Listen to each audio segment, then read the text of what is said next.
Hi, I'm Jenna, also known as RetroLemon, and this is episode 156, and it's my third podiversary! Sorry, kid, earbuds in. I'm so excited. It, really occurred to me after recording last week. I'm like, next week, it'll be 3 years. Okay.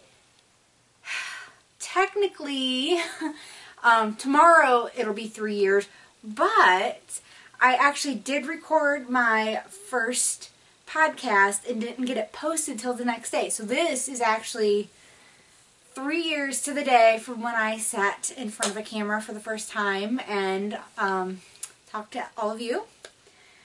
So it's just a really huge thank you to everybody who's been with me from the beginning. I know sometimes you don't hear about people until they get a little more established. So if you haven't been viewing since the beginning, that's okay too. I still appreciate you watching. I honestly didn't know 3 years ago that I'd still be here today. I didn't know if I'd be doing it after 3 months. So it's been so great, and I appreciate viewers sharing all of the ups and the downs and the excitements and the sorrows that the last 3 years have brought. It's been incredible. It really has. So excited. 3 years. I wanted to do, I was thinking back in the fall, oh, maybe I'll see if one of my indie dyer friends can, come up with, a special podiversary, colorway, and, I had, all these plans, to kind of have, some sort of celebration type thing, and then with me getting the new job and all that, everything kind of snowballed, and all of a sudden it snuck up on me. 3 years. So yeah, I'm so excited. 3 years. It's just, I'm so glad to continually be doing it 3 years later. I mean, out of 3 years I've only missed 1 week where I didn't record at all. It's been early, it's been late, but only missed once. So knit alongs, you have 2 more weeks to get done your Ruby and your Xander the Trusty Sloth, or less than 2 weeks if you're not watching this when I post it today.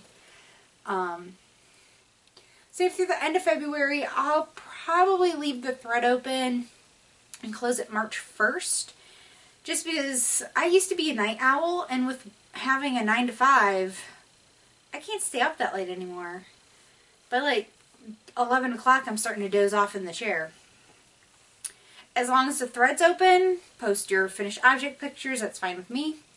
You have 2 patterns to choose from. And then we also have a prize that I think I set it over there. I don't think it's over here. I moved it. I was moving everything around and I don't have it. Nope, I'm sorry, it's over there. But it's a beautiful caked up skein of loops in the Makes Me Feel Good colorway, which was a club colorway. And then a second person will be drawn to pick a pattern of any one of mine. So yay for knit-alongs and giveaways. I love seeing everybody's finished stuffies. I have a finished object. I feel like it's been a long time since I've been able to say that. I did finish my daughter's twig cowl. It is by Tiny Owl Knits, and it is a beautiful cable made out of a super bulky yarn with a fun fur. I mean, I think it is a fun fur. It's not an eyelash. I think it's technically a fun fur. It is Caribou by Haiku, which is a Skacel brand yarn. Anyway, so it's super soft and furry. I made one for myself. It's the same dark gray on the inside, but an olive green or avocado green on the outside. And with it being frigidly cold and snowy, it is one of the best things I've ever knit. I'll put this on. Like I said, this one's for my daughter. She's supposed to have it for Christmas, and it didn't happen. I love this color. I almost want to keep it for myself. But no, it'll be hers. She'll be so excited because I've been catching crap. When are you getting my cowl done? I guess I shouldn't make fun of her. That's not nice. but she's a teenager and she makes it too easy sometimes. No, it's so beautiful. So I used, the super bulky was Knit Picks Big O, which I believe is 100% fine merino. It's super soft. It's so nice. I hope it'll hold up well.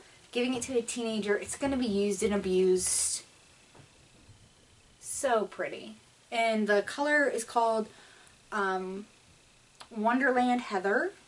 And then this is just a dark gray. I think it has a number. I don't know that it has a name. But it's done. I have a finished object. So excited. It's motivating to get more done. So, I know, everyone's probably sick of seeing this because I'm sick of knitting it. Probably like 6 weeks now I've been talking about it. But it is my Storyteller hoodie by Karina Spencer. And I am on the hoodie. Like the hood.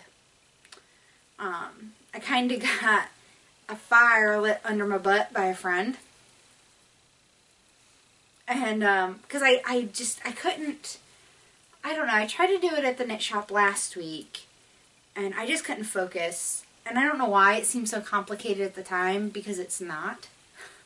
It was actually, like, stupid easy to pick up for the hood. But anyway, so the actual sweater part is done. So it's all stripy, as I'm using Noro Curian, color number 170. So now this is the hood from the inside. So I just got to finish the hood. It's halfway done.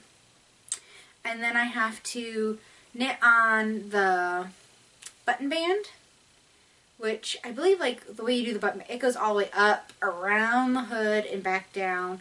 And then it just has, like, little cap sleeves on it. And I'm like, I am never doing a hood again. Okay, I know I can't say never, but I don't ever want to do another hoodie again. I knit my Miranda cardigan, or my Miranda pullover that I'm wearing now, and it had a hood option. I'm so glad I didn't do the hood. I don't like it, and it's a total yarn suck. This is the hood, so from like here to here, it's almost a whole ball of Noro Curian. Like, I am running dangerously low, and I'm only halfway. Like, this is all I have left. That is not much. So I'm going to go until I run out of yarn, which means I will probably have to wait until I can get to the yarn shop next weekend. I do have this. It's actually 2 skeins of bits that I found that when this runs out, it should pick up here. And then when that runs out, it should pick up the other skein that I kind of knotted and wound to it.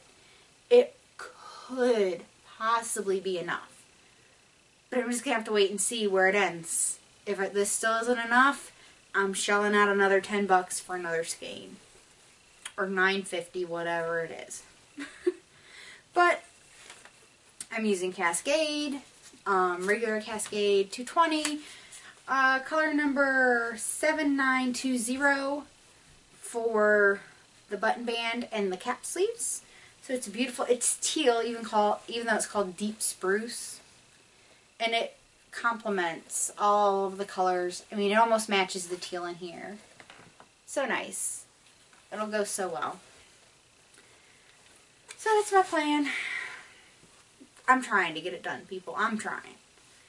It's just fighting me along the way. This knit has not been easy at all. Like, the whole way through, between gauge and sizing issues, and I keep running out of yarn. 6 skeins and Noro should have been enough. I'm now on number 7. Maybe have to get number 8. So I just keep plugging along. That's all I can do. And it's kind of sad because I really didn't knit at all during the week. My work schedule got really hectic. I ended up having to work extra hours. Because with Valentine's weekend and working in a candy shop, you're kind of at a high demand. And, you know, you can't make too much in advance, especially for what I make. Because I spent more time in the kitchen than in the shop this week, which is not typical for me. So what I make needs to be fresh and soft and creamy and ready to go. And it was insane. Absolutely insane. So I was all excited about the weekend and it kind of went to pot. But I'll try to talk more about that in the slice of life. Last work in progress that I have knit like maybe 5 or 6 rounds on is my opal sock. So this is from the Rainforest collection, color number 4007. And it's so pretty. It's oranges, aquas, yellows, a little bit of like a burgundy and deep green. I love this. I can't wait till it's done. The other one is to where it's time for the toe to crease. I'm doing Afterthought heels. I'm knitting it on size 2, which is 2.75 because there's 2s and 2s and a half. I'm using a 2. So I'm not going to show you the other one because you've seen it over and over and over. But this is my sit down and knit for a few minutes project. Socks have never been like a let's get it done, go, go, go type thing for a while. When I was first making them, I wanted to make everybody socks, so I was like cranking them out like crazy. And this is my like sit down, I can't think on a pattern right now, I just need to knit kind of project. So since I might run into a hiccup with my hoodie with running out of yarn, I have a friend, my friend Kristen, who's also a mod in my group now. She has been bitten by the sweater bug, thanks to me. You're welcome, Kristen. So she's finishing up her first sweater, which was a harvest, and she's like, oh, I really, really want to knit a sweater out of the Botanical Knits book. And she was saying it was a cardigan, and I knew exactly which one she was talking about. I was like, I actually have the sweater quantity of yarn and buttons, everything bought. Like, I bought the buttons over a year and a half ago, the first trip I went to Minnesota. I went to the infamous Ginny's, and I bought the perfect buttons to go with my yarn because I took a skein of my yarn with me all the way to Minnesota. And so we're going to knit this together. So if I run out of yarn and I can't continue on to the button band and sleeves on my cardigan, or my hoodie, I'm going to start this cardigan with her. And it is Entangled Vines from the Botanical Knits book by Alana Dacos. So it's beautiful. It has this like entangled vine pattern on the sleeve. And I reviewed this book way back when it came out. But I just wanted to talk about it because I can. So that's kind of where I'm going if I get the chance to knit it. So I thought, well, you know, if anyone wants to knit along with us, please feel free. Talk about it in that week's show. You're more than welcome to join us. So I am knitting mine out of Barocco Vintage. Color number 5179. So it is a brown, kind of heathered, like dark brown and like a chestnut brown. I think it's just called chocolate, if I remember correctly. Don't hold me to it. The color number is 5179. So it is what, a wool acrylic blend? Yeah. 52% acrylic, 40% wool, 8% nylon. It is a worsted weight. And it's really soft. I've made a sweater out of it before. Not my favorite worsted weight yarn. God, when did the book came out? Because I bought this shortly after I got the book, specifically to make this sweater. So 2013. So I've probably had this yarn close to 2 years. I have one the one that I took to Minnesota, I've actually wound up in a hank. It's ready to go. I just need to swatch and to get started. Super excited. Can't wait to do that. Use my bag that Liz sent me. I love these moons. So that will hopefully be on needles by next week, or my hoodie will have a lot of love on it. And that's it for my works in progress. I didn't get any spinning done. I still have to ply up that fiber for Kristen. I felt horrible I didn't get it done. And I know she's like, no pressure. But I know how excited she was, right? Like, I get it. But I do have some yarny goodness. So, the LYS, we had a yarn tasting. So it's where the yarn company sent a bunch of skeins of yarn. We divided it up into little balls, and you paid $5 for your supplies, and you got pizza and everything. And then if you really liked something, we had color cards, and you could special order things. So I did place a special order. So I've been like saving for it and planning for it. And I got, it's all DK. So it's from Yarn Hollow. It's her Tor DK, T-O-R DK. It's 100% merino, superwash merino, 4 ounces, 260 yards. This is color Swamp Thing, which I love. So I got 4 skeins of that. The camera's so not catching the beauty of it. It's a kind of a tonally green, kind of like a yellowy green and a browny green. It's gorgeous. This makes my heart sing like, oh. And then to go with it, I'm going to make the Ballast Ruby Raglan. It's from a Knit Scene magazine, maybe from like summer or fall of last year. Anyways, it's a raglan top down, I think. I guess don't hold me to that. Anyways, it's like, it reminds you of like a baseball jersey, how it's solid on the front and the arms are solid, different color. So this is going to be the body. This is going to be torso. And then I got this, which is a tealish green. It definitely, you see green tints in it. But it's like a tealy blue with green tints. It's gorgeous. And this was one of the colors they sent us in a skein for the yarn tasting. And seeing this color in person knocked my socks off. So it is called British Racing Green. So amazing. I mean, it's pretty close to what I have. But if you see it, I have on. But if you see it in person, there's definitely some green tones to it. So playing with the color cards and all that, I immediately just fell in love with these two together. My favorite color combination, like an avocado-y green and a teal blue. It's going to be amazing. And then, I don't know what happened. So I was looking at the pattern. I got a sweater quantity for the Maxfield cardigan. I'm thinking it's a Heather's a Petty pattern. Don't hold it to me. It's called Maxfield cardigan. And it calls for DK as well. Or I think originally it called for Lorna's Laces. But I got this. It's called Betty Blue. It's also the Tor DK. Love this color blue. It's such a rich kind of royal blue. Oh, so pretty. And I don't know if holding it, this is the blue, and this is the British Racing Green. You can kind of see the difference. So this has green in it, and this is just straight up blue. But I don't know how I did it. I was looking at the pattern. I can see how I did it. But I only got 3 skeins of this, and I need 4. I'm kind of freaking out. But the sizing's weird. So you're supposed to knit the size 48 for someone with a 42-inch bust.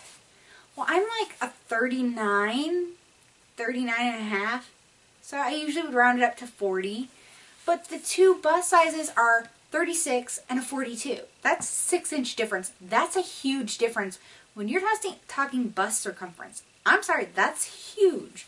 So for the pattern, it talked about for a 42-inch bust, you're supposed, okay, let me think of this. For a 36-inch bust, you're supposed to knit the 42 size sweater.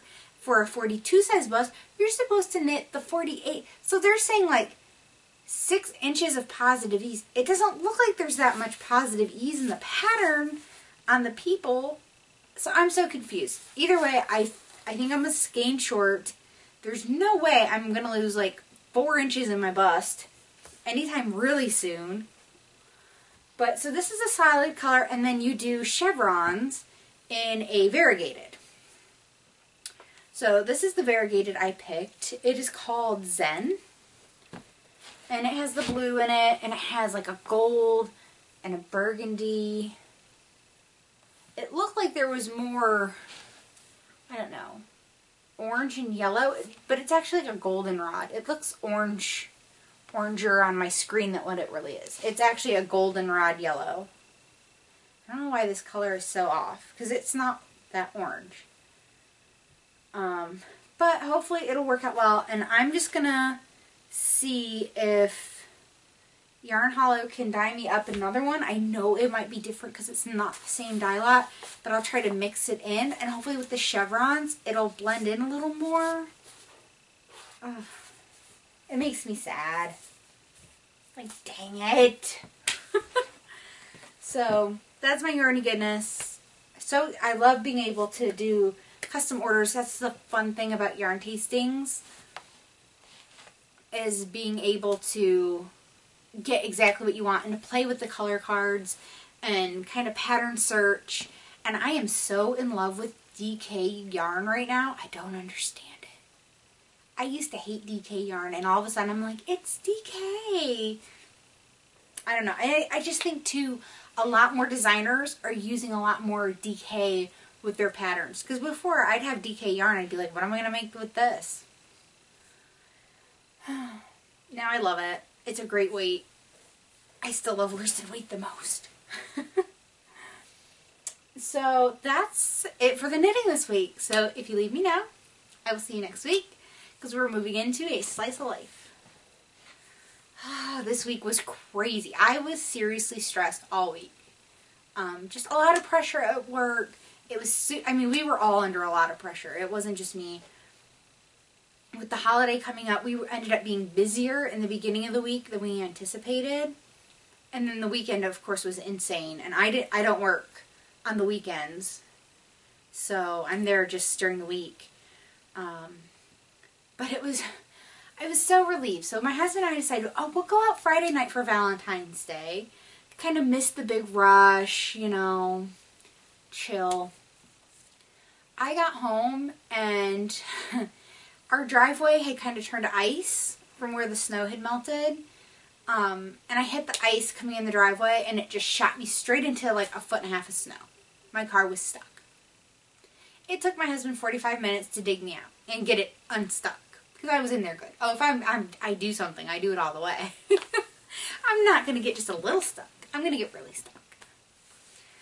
Okay, tried not to let it ruin my evening. He got me unstuck. I was relieved. Off we went.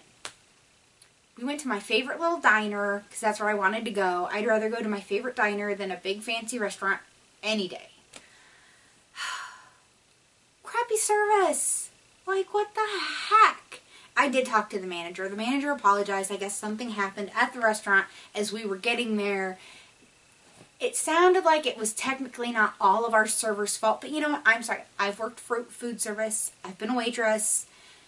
You know, I've worked customer service. You at least apologize. If you're going to make a table wait for a long time, even if it's not your fault, you still apologize. I'm sorry. You do. And, she just was rude, and we've had her before, I think once, and she was nice before. I did say something, because if nothing gets said, then nobody knows, and it can't be corrected. I would totally get called out on it where I work.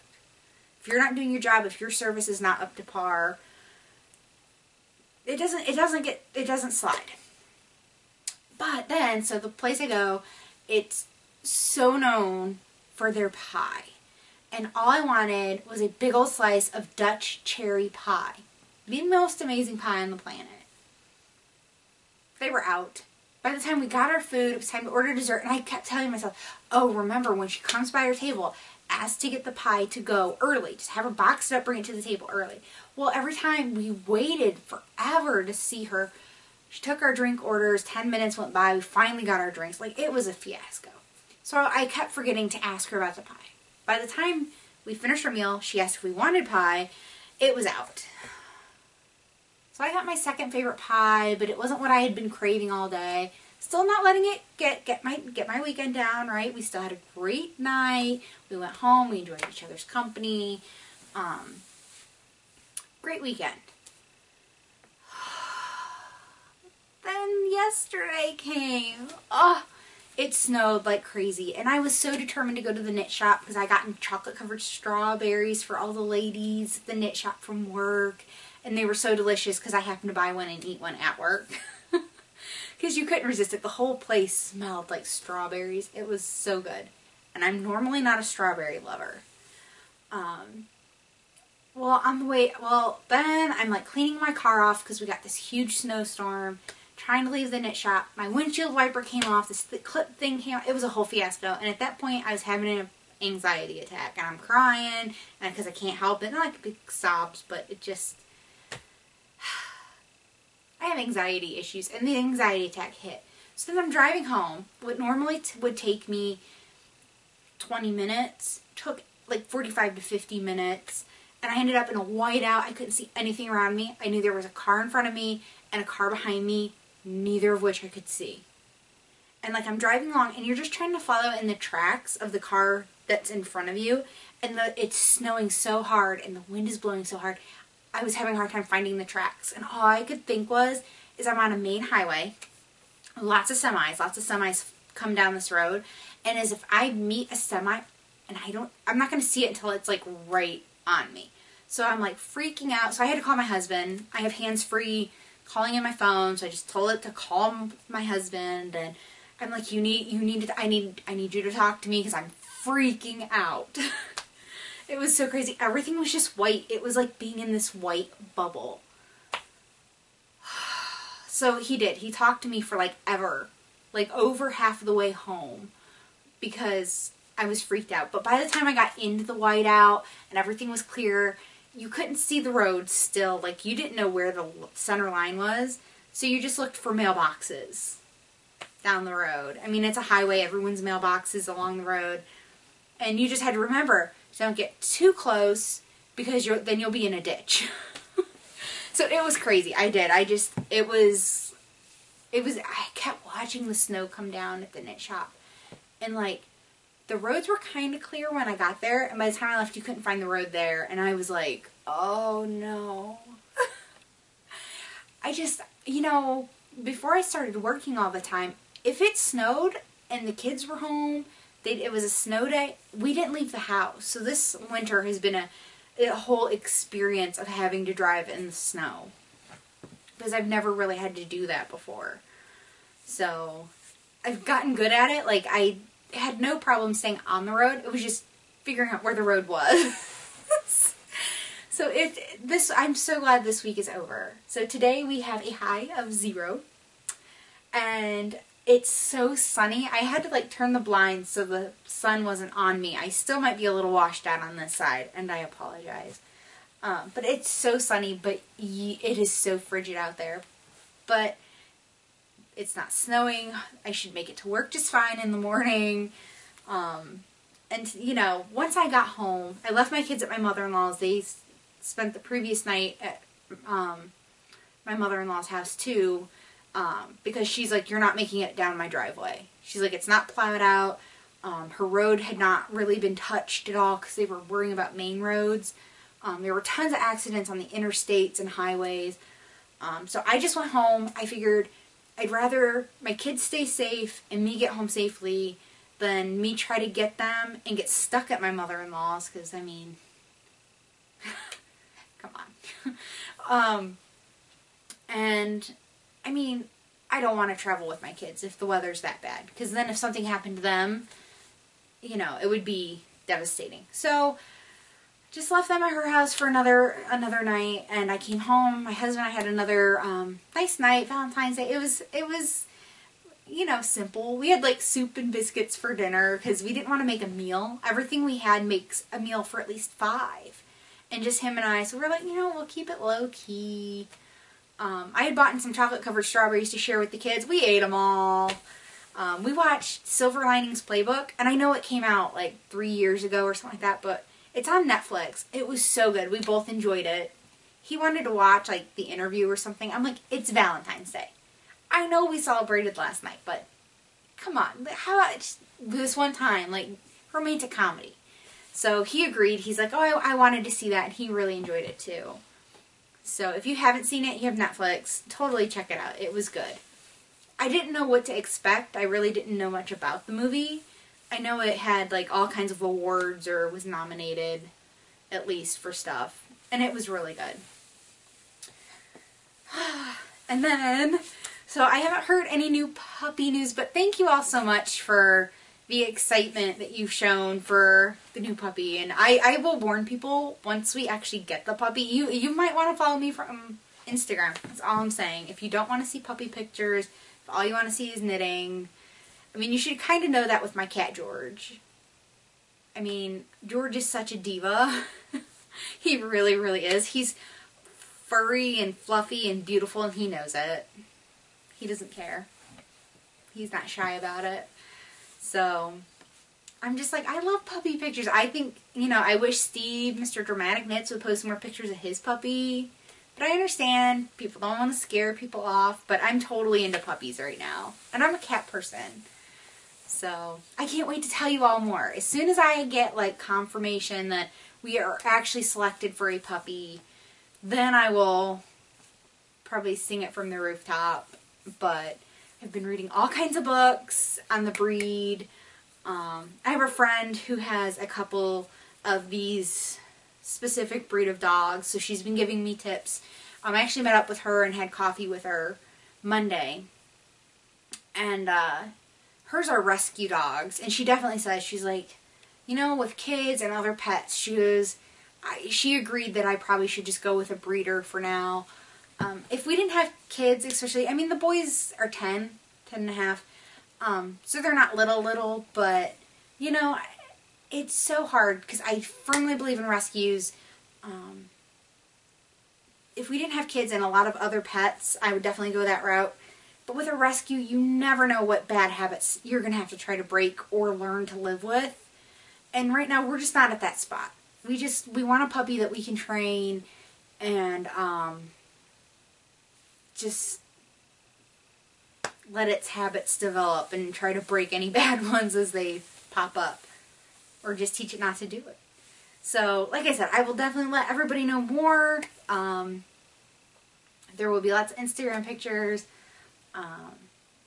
But thank you all for your excitement too, because I'm excited. It's been, our Jack Russell will be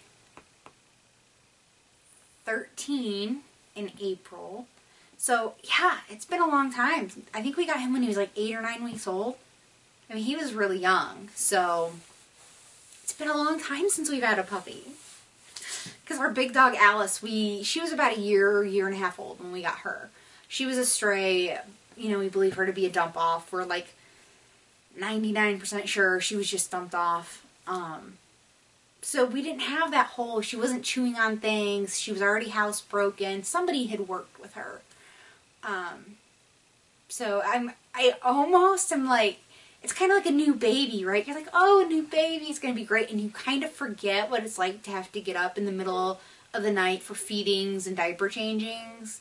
Because you're so enamored with, oh, babies. And I know it's like that with a puppy, too. I know. And I know I'm going to be like, the thing's going to whine in the middle of the night. I'm going to be like, oh, go back to sleep. But I'll get up and I'll do it. Because my husband keeps reminding me. He's like, you're the one that wanted the puppy. When that puppy pees on things, remember, you wanted the puppy. The puppy grabbed your yarn. You wanted the puppy. So excited. I just can't wait to hear on the breeder. The breeder has a site, and she updated pictures of puppies she has now, but she hasn't said that those puppies are spoken for, and she hasn't told me I'm getting one of those ones, or if I'm going to have to wait. Like, I don't know. I don't know if those are going to be available to us or not. I guess I filled out the application and I haven't heard, like, that we were necessarily selected. I did have to give references, and nobody that I gave references have heard yet, because you know they'd let me know. So, but thank you. I appreciate all the enthusiasm. So, that is it for me this week. Like I said, so excited, 3 years, still being able to do this, people still wanting to watch and participate, and all that other wonderful stuff. I love it when people comment on the episodes in the group. And I'm so sorry. A huge thank you for everybody who sent me like Ravelry Valentines and stuff. I was not on the computer at all this week. And really all week. I try to get on and comment as I can. But huge thank you. So here's to the start of another year. Thank you for watching, because I'm Jenna, also known as RetroLemon. I'm RetroLemon on Ravelry Plurk. I have like a whole spiel on it's not coming. Ravelry, Plurk, Instagram, Fitbit, Weight Watchers, somewhere else I can't think of. So until next week, I'll see you then. Bye.